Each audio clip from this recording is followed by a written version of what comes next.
Joe Rogan, as of late, has seemed to change his tone on Christianity a bit. However, he still remains very skeptical. And at the end of one of his recent podcasts, he had Chris Stefano on, and the topic came up of who would he interview if he had a time machine to connect with any person in history. If you could have any person in history on the pod, who would it be? Who would I choose? I feel like There's you so wouldn't many do interesting Jesus. people. You wouldn't have Jesus. Well, what if you found out that Jesus wasn't even real? And this exchange took the conversation down an entire rabbit hole that seemingly revealed both Chris and Joe Rogan's bias against Christianity, or a lot of exhibiting of the Dunning-Kruger effect. So on this video, we're gonna look at some of the claims they've made and examine if they're true or not. Ruslan. They say, I'll have Jesus in the podcast, and then you got him. There it is. Well, There's do you no ever Jesus. read like the accounts of Jesus where there was like 20 other people in that 30-year span claiming they were Jesus? Like he was just one of many people at that time. They think like, you know, Christianity or the Bible just picked one.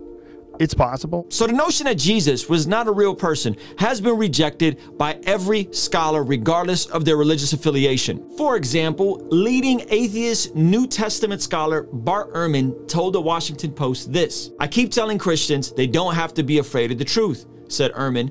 "The same thing applies to atheists and humans. It's not going to kill them to think Jesus really existed." As a matter of fact, Bart Ehrman wrote an entire book about this very topic. Check out what he said. Moreover, we have the writings of the Apostle Paul, who was writing before the Gospels and who converted to be a follower of Jesus just a year or two after the traditional date of his death. He knew Jesus' brother James. Yeah, Paul knew Jesus' brother James, and he knew his closest disciple Peter, and he tells us that he did. And if Jesus didn't exist, you would think his brother would know about it. So I think Paul probably is pretty good evidence that Jesus at least existed. So let's address Chris's second point, that there were 20 or 30 people claiming to be Jesus and to be messiahs in the same period, and their stories are virtually identical to the Jesus in the Bible. My friend Mike Winger did a deep dive on one of the people most frequently pointed to by skeptics with regards to this idea of there being numerous people just like Jesus with the same exact story. And here's a clip from his video, "The Other Jesus That Scares Christians," about Apollonius. In Jesus's case, we have the disciples who actually followed Christ, and even ones who didn't follow him, like his brothers and Paul, who all claimed that they saw Jesus alive from the dead physically, like he died, actually really died. It was witnessed. He was buried in a tomb. He came out of the tomb in his physical body. He was seen alive. They ate and drank with him, and he was seen with multiple witnesses. And the people who saw him were the people who knew him when he was alive. On the contrary, with Apollonius, he apparently dies, or he gives off his mortal body somehow, right? But his soul lives on forever.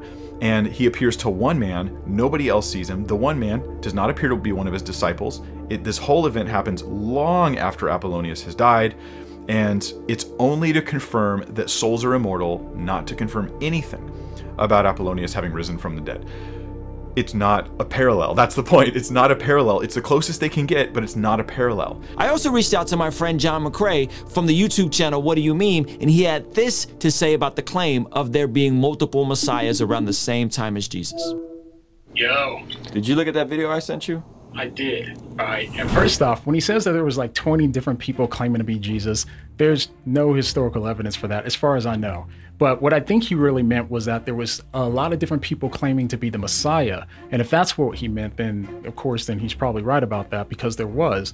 But does that really take away credibility from the fact that Jesus could be the true Messiah? I don't think so, because the reason why not is because there's a lot more competition then, right? So if you have, like, say there's 30 people in your neighborhood all claiming to be the Messiah, then you're probably just going to start rolling your eyes and be like, okay, we have another guy claiming to be the Messiah. But what would it take for you to actually be convinced that this one specific person is the true Messiah? What it would take probably is for him to do something miraculous, for him to do these things that other people couldn't do, right? And we already know that in the case of the disciples, what that thing was the fact that Jesus resurrected from the dead. So in my opinion, his claim isn't all that strong. So let's jump back into some of the other points that were made by Rogan and Chris. The problem is, like, these stories were all told in oral tradition for like 1,000 years before they've been written down. The Gospels, I think the earliest Gospel, I'm guessing, was like Matthew. It was written like 50 years after Jesus lived. Like none of Matthew, Mark, Luke, and John, they never lived with Jesus. The claim there was that the Gospels were written 50 years after Jesus lived. Now, here's a clip of agnostic New Testament scholar Bart Ehrman who's not a follower of Jesus, acknowledging that some of the writings could have been written as early as 20 years after Jesus lived. The Gospels were written 40 or 50 years after Jesus, but they incorporate earlier written sources, and they're all reliant on oral traditions.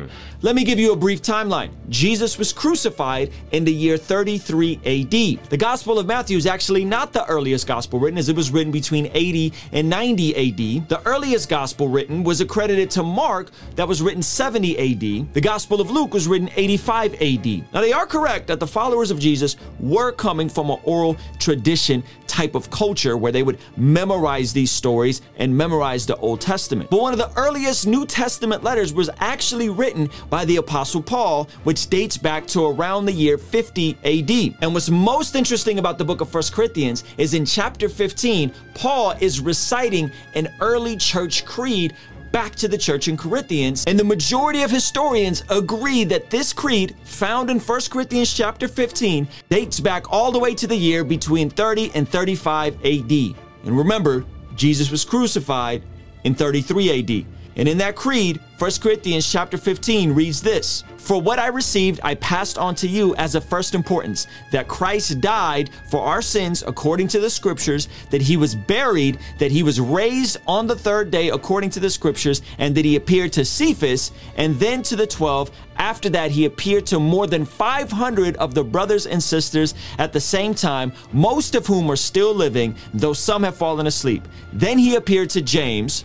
James is the brother of Jesus, "then to all the apostles, and last of all, he appeared to me also, as to one abnormally born." So what the Apostle Paul is doing there is he's referencing an early creed that came to fruition within days, maybe weeks, maybe years of Jesus's death, burial, and resurrection. And he's writing it at a time where the 500 people that Jesus appeared to, a large portion of them were probably still alive and could easily refute the claim that he rose from the dead. So we do have an early creed that was verbally passed down going back to probably days or weeks, maybe months within Jesus's bodily resurrection. But the critique that just because the Gospels were written a couple decades after Jesus rose makes them invalid or less credible is a funny one. Most scholars would agree that the apostles were probably between the ages of 15 and 25 while Jesus was doing his ministry here on earth. So saying we can't trust the writings of Matthew or John because they were written 40 or 50 years after Jesus's ministry is like saying you can't trust a 65-year-old man to accurately recount what was going on in his early 20s. Nowadays, it's fairly common for figures to write books about their entire life in their late age. For example, Phil Knight, the creator of Nike, wrote the book Shoe Dog in his late 70s. And though he may admit that some of the details are blurry, you would never say that he's making it all up and that it's inaccurate. But let's get back to Joe Rogan. Like none of Matthew, Mark, Luke, and John, they never lived with Jesus. Well, Matthew and John actually did live with Jesus. And the Gospel of Mark is often attributed to a close friend of Peter's, mainly John Mark in the New Testament, whose story is also recanted in the book of Acts. The New Testament is weird because like Constantine and a bunch of bishops decided the Council of Nicaea. They just made it. They were like, hey, we're going to pick this, pick that. This is what I think God said. I don't think God said that, bro. Let's get rid of that. Ah, yes. The constant pointing to Constantine and the Council of Nicaea completely corrupting Christianity. So I decided to get some more insight from my buddy John McCrae, and he had this to say about that entire exchange. Yeah, so to think that there was this event where all of these bishops were just picking what went in the Bible and what didn't go into the Bible during the Council of Nicaea, that is ridiculously false, because that's not even what the council was about. Now, here's the thing about this clip is that there's so much misinformation in such a small amount of time that I actually think that I'm probably going to do a response video to it too. So if you want to see what I have to say about it, go ahead and click on this video and I'll see you over there. So if you enjoyed this video, be sure to head over to What Do You Meme's channel to hear his take on this entire exchange. It's right over here. I'll see you there. Peace.